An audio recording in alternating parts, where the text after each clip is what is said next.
just a little update in the project. Let's see, everything here we've already seen. The LCD is working.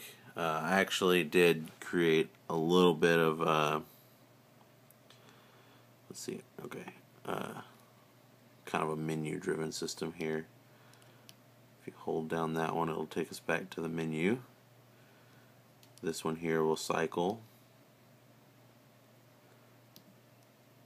We've got a little bit of a problem there, and then it's not letting go, but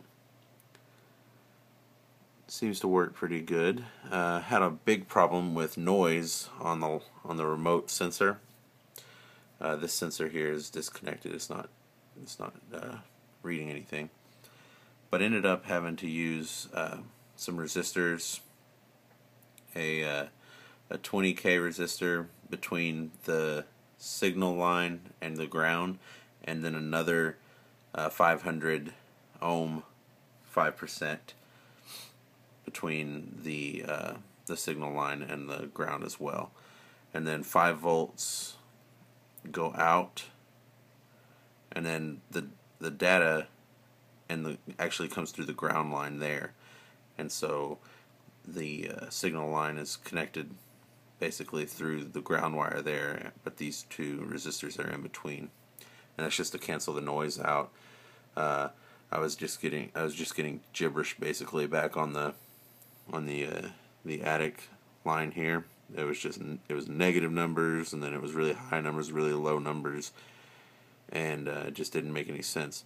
So you can see here that they are reading good numbers, and that light over there represents the power coming out because the data center is warmer than the attic. So if we touch the guy here, the data center should continue to rise. Yep. Okay. And then if we follow our Cat 5, it's actually a pretty good amount, pretty good length. Over on this end, we've got the 3 wires connected to our sensor here, and then they come over here, and we've got our ground and our ground and our signal, and then our +5. And then through there we've got our ground. This is just our test phase. The final version will all be connected up here, but we're in the breadboard right now. So we've got our another 500 ohm 5% resistor there, and that is actually connecting our ground to our signal up here. So basically it's just a straight through with the power, but the ground and the signal have to connect via that resistor there, and then it'll send the signal through the ground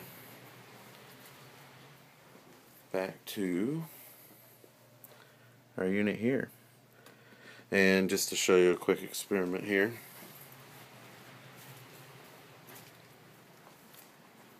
let's hold our guy here for a little bit, get some heat in there.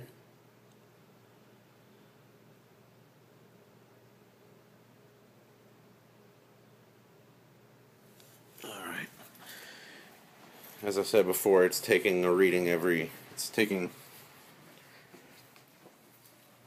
can see here that our light is off because the data center, or the attic temperature has risen. It's dropping now because the kitchen is definitely colder than the office. But it's taking a reading, about 10 readings every 2 seconds, and it's updating that way. It adds all those numbers together. Now we'll see it come back on. And there it is. It's actually designed, it takes about 10 readings every 2 seconds, adds all those readings together and then divides by 10. So it's taking the average over 2 seconds. And then because these LM34Ds, the temperature sensors, they actually will not, their accuracy is about plus or minus 3 degrees. So that's why you saw it get to 74, but it still didn't turn on, because in the software I actually made it to where it will only turn it's plus or minus 1 degree. So there's 2 degrees there that we have to play with in case it's not accurate. We don't want it to turn on the fan in the attic if there's no need for it. So if there's the same degree, we want them to turn off. So it's going to have to be actually I think I did 2 degrees in the software, so it's got 2 degrees to play with there. So that's why it waited until it dropped down 1 more degree before it turned the light on. And that's my project so far. Thank you.